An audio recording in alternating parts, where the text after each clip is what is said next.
Alam mo yung pakiramdam na gusto mong maging mabuting magulang pero araw-araw parang kang may laban na hindi natatapos 'no? Gano'n kasi yung buhay ko ngayon. Meron akong anak na nasa autism spectrum, si Megumi.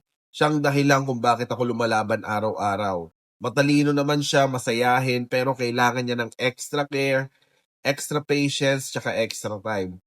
Habang nagtatrabaho ako 'no, naiisip ko kung kumain na ba siya, kung okey lang ba siya sa therapy o kung may meltdowns ba habang wala ako 'no. At minsan ang bigat-bigat sa dibdib kasi gusto ko andoon ako pero kailangan ko ring kumayon 'no. Lately napansin ko nagkakasakit na ako 'no, madalas sumasakit yung ulo ko, nanghihina yung katawan ko, minsan wala na akong tulog at may mga gabing naiiyak na lang ako sa pagod. Actually ngayon, medyo masama yung pakiramdam kaya eto umiinom tayo ng gamot.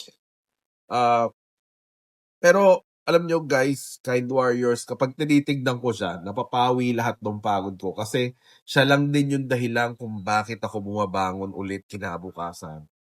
Natututunan ko na hindi pala kahinaan ang magpahinga. Di kasalanan ang huminga ka saglit 'no, humingi ka ng tulong o sabihing, "Pagod na ako," 'no? Kasi kung ako mismo bumibigay, paano ko pa kaya siya matutulungan?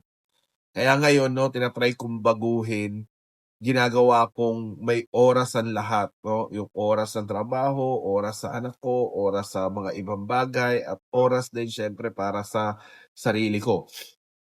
Hindi man madali pero bawat ngiti niya 'no, bawat yakap niya, bawat I love you niya sa'kin, sapat na para ipaalala sa'kin kung bakit ko dapat ginagawa lahat ng 'to.